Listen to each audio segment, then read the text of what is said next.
ഞങ്ങൾ സബ്മിറ്റ് ചെയ്യുന്നുണ്ട്.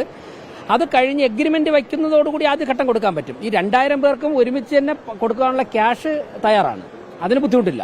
അപ്പോൾ ഒരുമിച്ച് തന്നെ കൊടുക്കാൻ സാധിക്കുമെന്നും അവർക്ക് നിയമസഭാ തെരഞ്ഞെടുപ്പിന് മുൻപ് തന്നെ പ്രഖ്യാപനത്തിന് മുമ്പ് തന്നെ മറ്റൊരു തടസ്സമില്ലാതെ നിർവഹിക്കാൻ സാധിക്കുമെന്നാണ് ഞങ്ങളുടെ ചിന്ത. അങ്ങനെയാണെങ്കിൽ അവർക്ക് ഈ നിയമസഭാ തെരഞ്ഞെടുപ്പ് നടക്കുന്ന 2 മാസം ഉണ്ടല്ലോ, ഈ 2 മാസം കൊണ്ട് ആദ്യഘട്ട പണി പൂർത്തിയാക്കാൻ സാധിക്കും. അല്ലെങ്കിൽ 2 മാസം ഡിലേ ആവും. എത്രയും പെട്ടെന്ന് തന്നെ നടപ്പിലാക്കി എടുക്കണമെന്നുള്ളതാണ് ഞങ്ങളുടെ അഭിപ്രായം.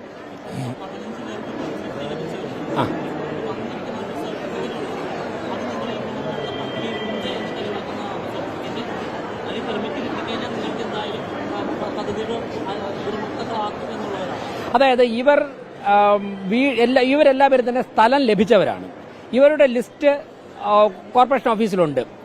അപ്പോൾ അവർക്ക് അവരുടെ ഗുണഭോക്താക്കളാക്കി തെരഞ്ഞെടുത്തിരിക്കുന്നു എന്നുള്ള ഞങ്ങൾ PMBOY പദ്ധതി പ്രഖ്യാപിച്ചല്ലോ, അതുമായി ബന്ധപ്പെട്ട് കൊടുത്തൊരു സർട്ടിഫിക്കറ്റാണ്. അപ്പോൾ ഭരണപരമായിട്ടുള്ള ചില അംഗീകാരങ്ങളോട് ലഭിക്കുന്നതോടുകൂടി എഗ്രിമെന്റ് വയ്ക്കാൻ വരുന്ന സമയത്ത് അവർക്ക് ഈ സർട്ടിഫിക്കറ്റായിട്ട് വന്നാൽ മതി. അവർക്ക് ലിസ്റ്റിലുള്ളവരാണ് എഗ്രിമെന്റ് വയ്ക്കാൻ സാധിക്കും.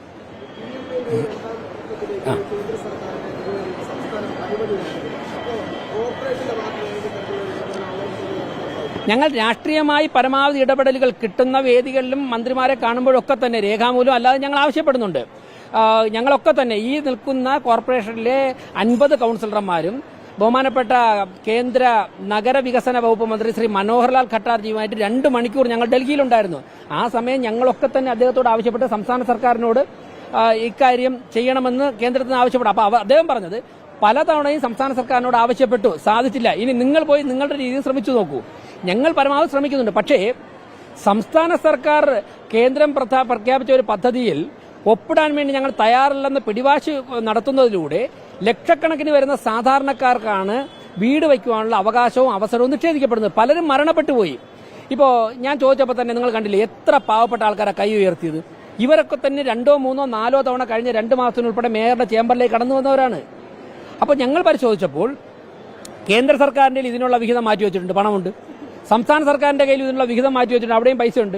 കോർപ്പറേഷൻ അക്കൗണ്ടിൽ നോക്കുമ്പോഴേക്ക് ഇതിനുള്ള വിഹിതം മാറ്റിവെച്ചിട്ടുണ്ട്. മാത്രമല്ല ഞങ്ങൾ പ്രഖ്യാപിക്കുന്ന എല്ലാ ബഡ്ജറ്റിലും ഭവന പദ്ധതിക്ക് ഇത്ര ശതമാനം പൈസ മാറ്റിവെക്കണമെന്നുള്ളത് മാൻഡേറ്ററിയാണ്. ഞങ്ങളത് മാറ്റിവെച്ചിട്ടുണ്ട്. പക്ഷേ ഞങ്ങൾക്ക് കൊടുക്കാൻ സാധിക്കുന്നില്ല. അപ്പോൾ എന്ത് ചെയ്യും? ഈ പൈസ ലാപ്സായി പോവും. ജനങ്ങൾ എന്താ ചെയ്യുന്നത്? കടവരാന്തയിൽ ഉറങ്ങും. അവരുടെ മക്കളെ തെരുവ് നായ്ക്കൾ കടിക്കുകയും മറ്റ് ആക്രമണങ്ങൾ നേരിടുകയും ചെയ്യും. അപ്പം ഞങ്ങളൊക്കെ തന്നെ ഈ നഗരത്തിന് ഭരണത്തിന് നേതൃത്വം കൊടുക്കുമ്പോൾ, ഞങ്ങൾ രാത്രികാലങ്ങൾ യാത്ര ചെയ്യുമ്പോൾ ഞങ്ങളുടെ കുട്ടികളെ പോലുള്ള ഞങ്ങളുടെ മാതാപിതാക്കളെ പോലുള്ള ആൾക്കാർ അവർക്ക് അർഹതപ്പെട്ട പണം ഗവൺമെന്റിന്റെ ഉണ്ടായിട്ടും അവർ കടവരാന്തയിൽ ഉറങ്ങുമ്പോഴേക്കും ഞങ്ങൾക്ക് അതിന്റെ വേദനയുണ്ട്. തീർച്ചയായും ഞങ്ങൾ അതിന്റെ നടപടികൾ സ്വീകരിക്കും.